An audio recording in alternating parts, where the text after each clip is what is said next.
Hello everyone, welcome to my January 12th movie collection update. First update of the new year, first true video of the new year. Hello 2024.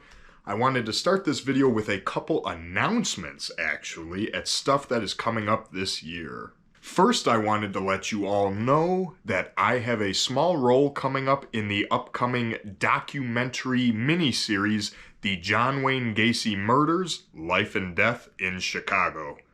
This is directed by acclaimed true crime author, filmmaker, historian John Borowski.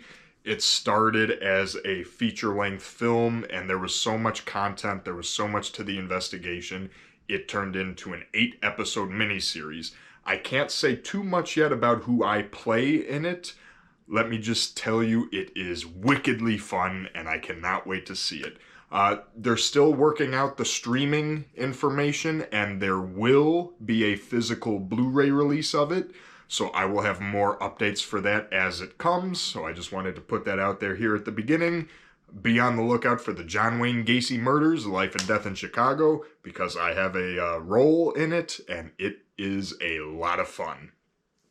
And number two, I just wanted to give a shout out to a lot of my regular movie viewers who we always, check in and chat with each other under these videos. So like Bones in the Necro Zoo, Josh, Kentucky Cunctator, Steven Spencer, Stephen LaPierre, my man D with the movie Bay, lots of amazing people.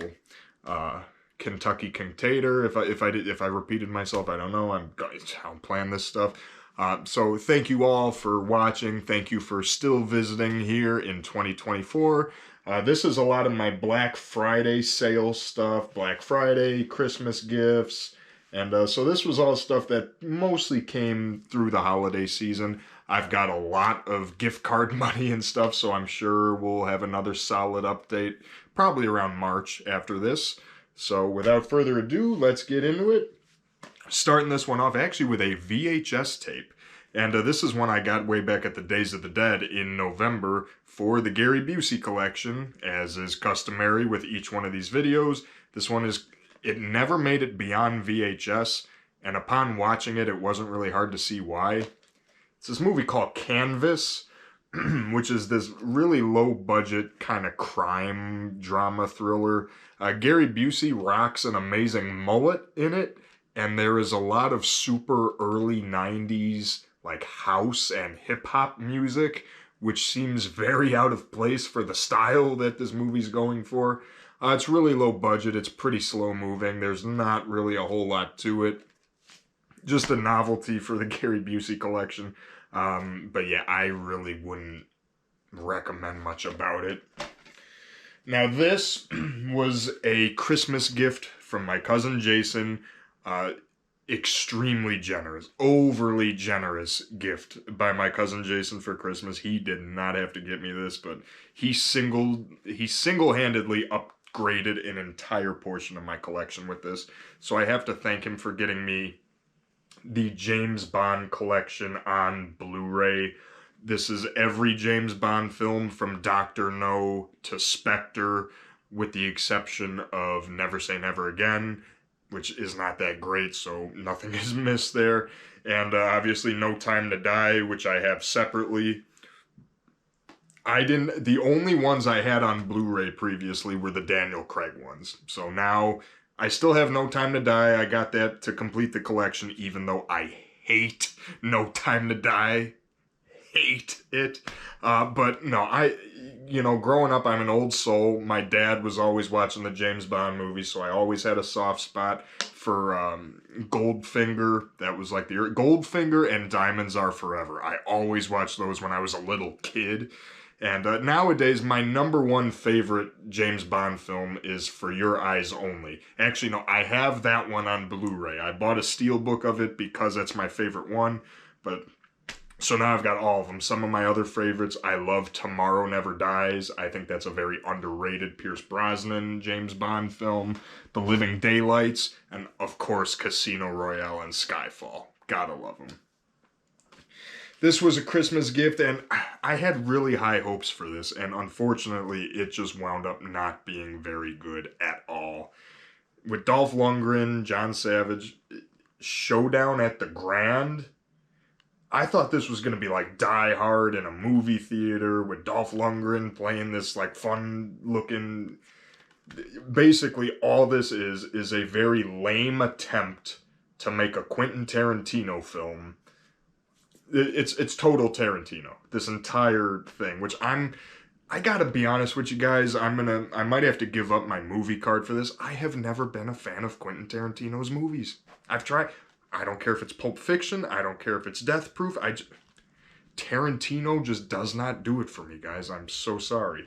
And then you get a tiny little bit of forgettable action near the end. Dolph Lundgren is completely wasted. The only fun bits in this are the little movies within the movie that they occasionally show, but this could have been so fun and so much more, and in my opinion, they kind of blew it. Sad to say. Now, one thing that does not blow is this amazing set. A couple of years ago, I got the Arrow Video Tremors set. Big thick box with a book. And now here we are today, and I'm very happy that they gave the exact same treatment to the sequel, Tremors 2 Aftershocks. The Tremors movies, I have the first 4 on DVD, and then I saw the other ones on Blu-ray, and I subsequently got rid of them. I sold them just because I did not think they were that good. Tremors 5 is awful. Tremors 6 was highly forgettable. It wasn't offensively bad, but it was forgettable. And Shrieker Island was a waste. And 3 and 4, but I always really liked Tremors 2. I think this is a very fun, witty sequel. Burt Gummer, Michael Gross really comes into his own with Tremors 2 Aftershocks. Like I said, they gave it the same, you got all this I'm not going to take it all. You got a poster, you got this book. They gave it the exact same love they gave the first one, which makes me very happy because it's an underrated sequel. For a direct-to-video Tremors sequel, this was actually really good. It's always great seeing Fred Ward. So yeah, Arrow Video, they keep killing it with stuff like that. And unfortunately, this one was another disappointment. I got this because of the cast. I thought the plot was intriguing, so it's called The Hunted. Tommy Lee Jones and Benicio del Toro, they do fine. They play the characters well. There's commentary with William Friedkin, 4 documentaries on the making of, deleted scenes. I don't know, guys. This one just didn't land for me. I thought this was like a lame version of First Blood that was only enhanced because these 2 guys were starring in it. It's a chase movie, it's a pursuit movie, but it just didn't do much for it. I don't know, maybe I've just seen too many movies like this. I don't know, but this one to me was just kind of... Now this one was not that. This is actually one I've had VHS and DVD of, and I just never upgraded it. So I said, okay, no, it's finally about time that I upgrade. This was at the convention for just a few dollars, so I said, I need to pick that up on Blu-ray. So I finally have a Blu-ray of Jaws. This was at the convention. I actually bought this at the same booth I bought Canvas from. So this, how could I not own Jaws? I had to get it sooner or later on Blu-ray. Finally time to upgrade. What can I honestly tell you about Jaws that hasn't been said yet? There's a double dip of Jean-Claude Van Damme, who I've always been a big fan of. I really like Jean-Claude Van Damme. Bloodsport, I have seen many years ago. I've had the DVD of Bloodsport. I've always really enjoyed Bloodsport, the soundtrack, the action. It was his first major thing, so Bloodsport is great. And this was my first time seeing Timecop. And I had a lot of fun with Timecop, too. I don't know. I know it's based on a comic series. I know there was a TV show that came out about it after that. I don't really know too much about the source material. But just as its own standalone little Jean-Claude Van Damme adventure, I liked it a lot. It's a fun movie, fun action, fun gimmicks. I would have liked to see some sequels. Jean-Claude Van Damme bouncing through time, busting people. And I got this for really cheap from a Shout Factory Black Friday sale because this was going out of print. They only had like 2 copies of it left. So I decided to grab it. I had never heard of either of these, but they both have great leads, great stars. So I said, well, one of them's got to be good. It's this double feature from Shout Factory of Traveler with Bill Paxton and Mark Wahlberg, and Telling Lies in America, starring Kevin Bacon and Brad Renfro. Telling Lies in America is actually the very first movie I watched of 2024, so there's that. And Telling Lies in America is pretty good. Very fun, skeezy Kevin Bacon performance as this 60s greaser radio guy. Brad Renfro. It takes place in the 60s. It's funny, this is not the only movie I have in this update to star Kevin Bacon and Brad Renfro set in the olden days and contain a court element. We'll get to the other one in a few minutes. But Telling Lies in America is pretty good. It's pretty much like a coming-of-age story, but I love that era, movie set in the 60s. Just, I don't know, like I said, a lot of that comes from growing up with my dad, just watching stuff like that. So I think I'm just kind of hardwired to appreciate it. Traveler's okay. It's like a southern fried crime caper. Really young Mark Wahlberg. It's fine. I mean, it was worth it for Telling Lies in America, and Traveler's not bad. It's just kind of there. It's always nice seeing Bill Paxton. This was a Christmas gift from my dad. I've been wanting to see this one for a while. Midnight Run, and I highly enjoyed it. This one was fun. It's a fun caper, comedy, crime, somewhat action movie with a stellar cast. I mean, you got Robert De Niro and Charles Grodin as your leads. You've got Yaphet Kotto, who I always love seeing on their, he's following them. You got John Ashton, who's always really fun to watch. Joe Pantoliano, who, he's always like the same character, but he's always fun. And the same can be said for Dennis Farina. It seems like he's always a sleazy casino owner and stuff. So it's just fun seeing all these regular guys playing up to their types in this. But it's a fun movie. It hits the ground running. It's funny. Robert De Niro, the way they work together, it's great. Danny Elfman did the music for it, which is kind of an interesting choice. And, they loaded this one up. Yeah, I don't know why I was so late to the party on this one. Midnight Run. This one's a blast. If you like your 80s comedies, that one's good. Okay, this one came from the MVD Black Friday sale. I got this for $4, I believe. I never even heard of it. I'm just like, that sounds interesting, so let's check it out. With ever-reliable Denzel, we've got Out of Time. And this one was really fun. This one was entertaining. I had a good time with Out of Time. It's basically Denzel Washington is having an affair with Dean Cain's wife, and she winds up dead. They wind up murdered, and we know as an audience that Denzel is not the person who did it. But every single thing about the affair he was having and him trying to cover it up, well, now it makes it look like all the evidence just points to him, and there is no way he wouldn't be found guilty of killing the lady. So the whole movie is Denzel trying to stay one step ahead of the investigation and hide the evidence from everyone before he ever becomes a suspect. It's a good one. I had a great time with this. It's entertaining. It never slows down. It's fun because, it's that fun irony of we, the audience, know the truth, and we know that Denzel knows the truth, so it's all about that, race against the clock to try to figure it out. This was a very pleasant surprise. I liked Out of Time.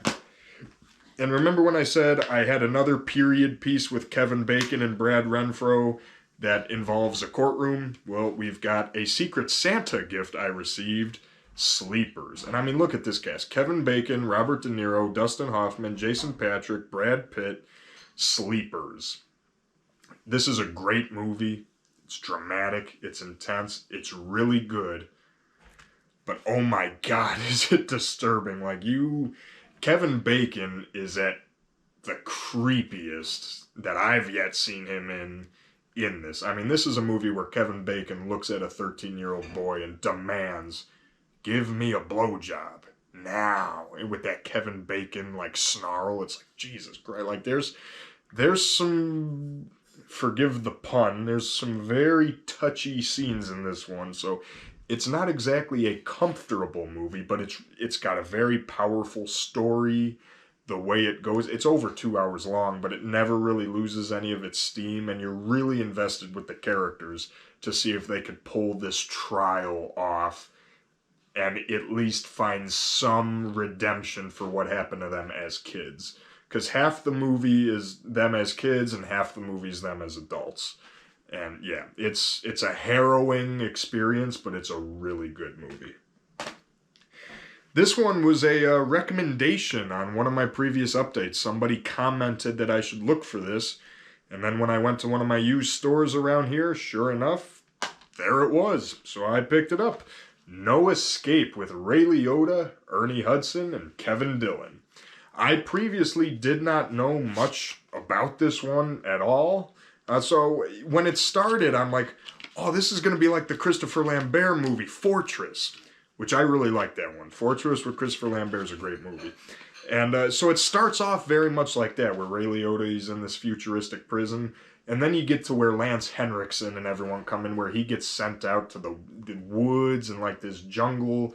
And it becomes more of like a woodsy, barbaric action movie in the woods. I think I would have liked it a lot better if the whole thing just took place in the prison and it was like a futuristic prison movie a la Fortress. Then again, maybe it would have been too similar, or maybe it would have been too generic. I don't know. Because the thing with me and my taste in movies, where it's like movies set in an imaginative version of the future or in a unique setting, whereas this one is entirely, like in the jungle kind of setting. I'm a simpleton when it comes to movies. I like movies that are just kind of set in familiar worlds in our world. So I was digging the prison stuff. I wish it would have stayed there. But as it is, it's got a really nice story to it. The action in it is really good, and it's satisfying. So overall, it was a good movie. Thank you for the recommendation. I think I just would have liked it a little bit more if the whole movie was centered around the prison itself. Another one from the MVD Black Friday sale, Redline. This is pure trash, but it was hilarious and entertaining. Picture like, a dollar store Fast and Furious, Grand Theft Auto kind of knockoff. Everything from the way the characters look, the way they talk, the car scenes in this is ridiculous trash. It's not good, but I was highly entertained watching it. It's good, schlocky, bad movie fun. It's a very cautious recommendation. I don't know if you will get that experience out of this. There's a making of featurette on here too. I'll have to watch that and even pay attention to that. But yeah, really goofy, but really fun. All right, just a couple more. This one I got at the convention. I bought this from the makers, Jorge De La Rosa, who I met at Days of the Dead. Hilarious. Independent filmmaker from Ohio. I was talking to him for a good while, and he was so funny. We hit it off, so I had to support him. I had to buy his movie, and I genuinely like the premise. Hellvan. www.slowmutants.com. So I don't know what the availability of this Blu-ray is like, but they, doing the whole evil vehicle thing. I think, Christine, Maximum Overdrive, the movie I'm about to talk about in a second here. And it's maybe I'm biased because I really got to know the cast and crew prior to watching this, because I bought this from them at their table and we were sharing lots of laughs and stories. You could tell this was a labor of love and they were having fun making it, because, not to sound like a dick, normally I am not much of an indie movie guy. Like, I know, and there's exceptions to everything, but typically speaking, in my history going to conventions and stuff, usually it's been people making some lazy slasher movie, running around the woods, like, no creativity. But Jorge was different, and this, I hope he gets work and I hope he gets jobs from this, because you could tell they were having a blast with this, and it shows on screen, and it makes the viewing experience all the more better because of that. Speaking of evil vehicles, we've got this movie that my dad gave me for Christmas. I had never heard of this previously, and nobody that I really know had ever heard of it. So I'm like, where the hell has this been hiding under the radar? So I went in, I'm like, I hope it's good. Is there a reason I never heard of this? And I gotta say, this actually was a very big surprise. This movie was really good. It's from 2003. It's called Black Cadillac.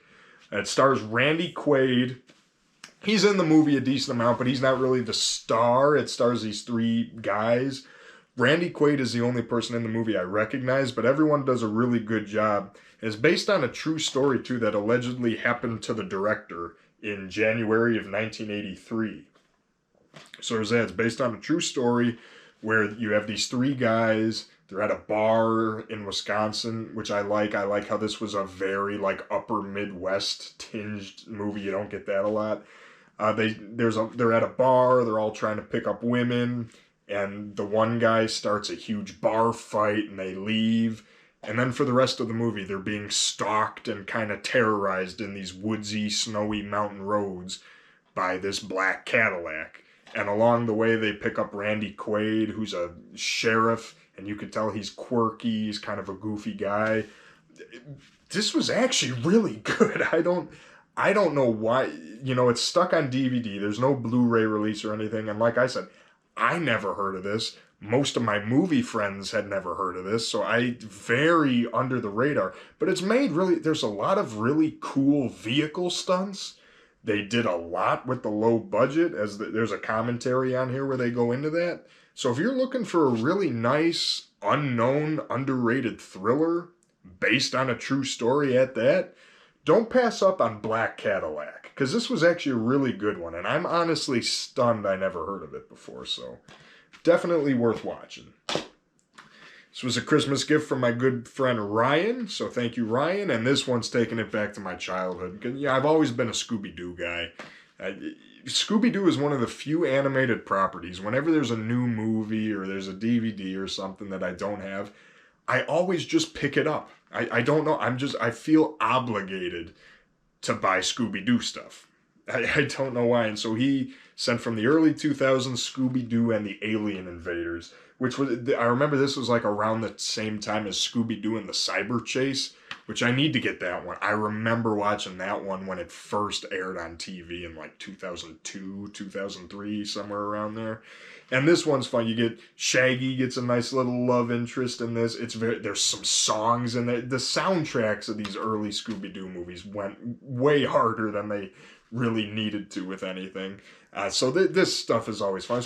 Even just the nostalgia of these old, snapper case DVDs, Warner Brothers, got all the stuff in there. Like, it's just, a little piece of my childhood here. So thank you very much, Mr. Ryan.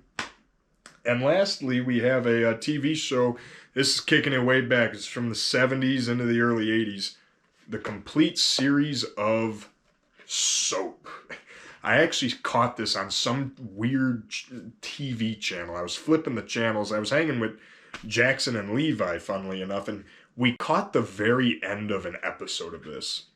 And we were like, what the hell is Soap? So we watched it, and it was so weird and so bizarre. I'm like, okay, I need to investigate.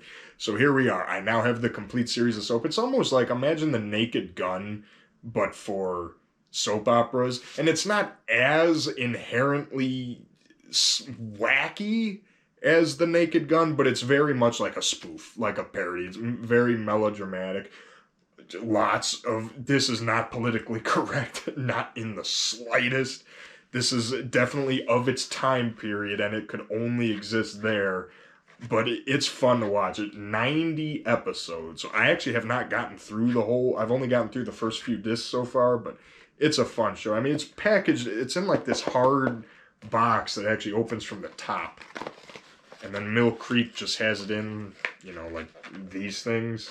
So it packaging, I mean, I like that it's in a harder case though, but yeah, you have to be of a very specific audience for me to recommend this to you. But if you're the right audience for something like this, then definitely check it out. I mean, you guys gotta remember, one of my favorite shows growing up was Sanford and Son. To this day, it still is. So that kind of thing is right in my wheelhouse. So there we go, movie collection update, January 12th, 2024. As I said at the beginning, keep on the lookout for the John Wayne Gacy Murders, Life and Death in Chicago, directed by John Borowski. It's estimated to release around May, so around then I'll have more updates, but it will be streaming somewhere. We need to figure out where still. And there will be a physical Blu-ray release for it. So I'll put some announcements in text on my channel when stuff like that comes up. And so keep on lookout for that. Thank you all for watching. Like I said, I got a lot of gift card money for Christmas, so the next update will probably be around March or so. It won't be too long. So thank you all for watching. Take care, and we will talk to you all later.